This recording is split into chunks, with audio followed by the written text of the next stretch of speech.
A starved heart is one that is constantly asking, do you like me? Do you accept me? Do I matter? Am I enough? Are you proud of me? Will you stay? Will you notice me? Now, we might not verbalize those, but we live that kind of mindset in life all the time. And here's the sad thing about having a starved heart. When the heart is starving for approval, the approval it gets is never enough. The hunger that I'm talking about, the starvation, is it's an insatiable hunger. It is one that cannot be satisfied. So you can receive affirmation today, but guess what? You're going to need more tomorrow. You can go into one room and be affirmed in that one room and walk into the next room and feel completely rejected and insecure in that room. And that's why that kind of mindset, human approval, the mindset of I need human approval, it makes a terrible foundation. It is unstable. You can't build your life on that because people's opinion of you will change all the time. And we see this illustrated, this starved heart, this need for approval in the life of Israel's first king. His name was Saul. And when you look at Saul, God chose him as to be the first king. And he had incredible potential. When you see how he began, you think, man, the guy had amazing potential. But the problem was he had a very deep-seated weakness. He feared people more than he feared God. And in 1 Samuel 15, God gives Saul very specific and clear instructions on what he should do. But Saul compromised, and he disobeyed God. He did not follow through on those instructions. And so when God sent the prophet Samuel to confront Saul with his sin, because that's what God does, he loves us, he confronts us. This is how Saul responded. I have sinned. I violated the Lord's command. And let's read that last sentence together. I was afraid of the people, and so I gave in to them.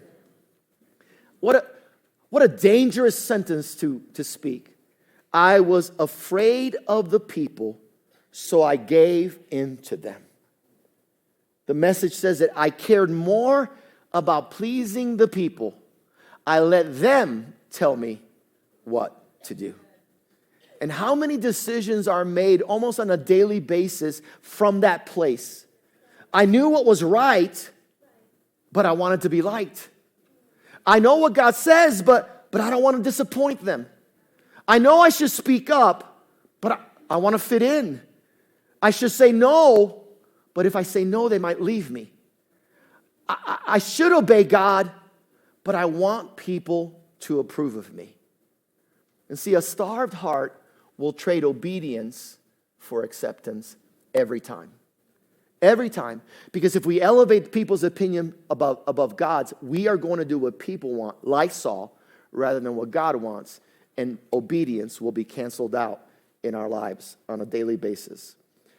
And we see this everywhere, friends. We don't have to look very hard to see starved hearts and how that shows up in people's lives. Some people give away their purity because they're starving to be wanted, and they confuse attention with acceptance, and they confuse lust for love, and they think if I give you what you want, maybe you'll stay.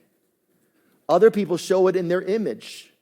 They dress for approval, they post for approval, they spend for approval, they perform for approval. And through their lifestyle, the question they're asking is, do you like me now? Am I enough now? And others, and this is sad, I've counseled people that are still trying to earn the approval of parents who are no longer on this earth. And their bodies have grown up and their minds have grown, but their hearts are still wanting, they're still starving for someone to say, I'm proud of you. And then we all know people that are emotional vacuum cleaners, if I can say it that way. They're so hungry for acceptance that they drain every relationship they enter. They don't mean to, but their hearts keep asking others to carry a weight that only God can carry. And they wonder why no relationship works for them. And they'll realize the common denominator is that they are asking people to do for them what only God can do. And eventually people get tired of trying and they move on.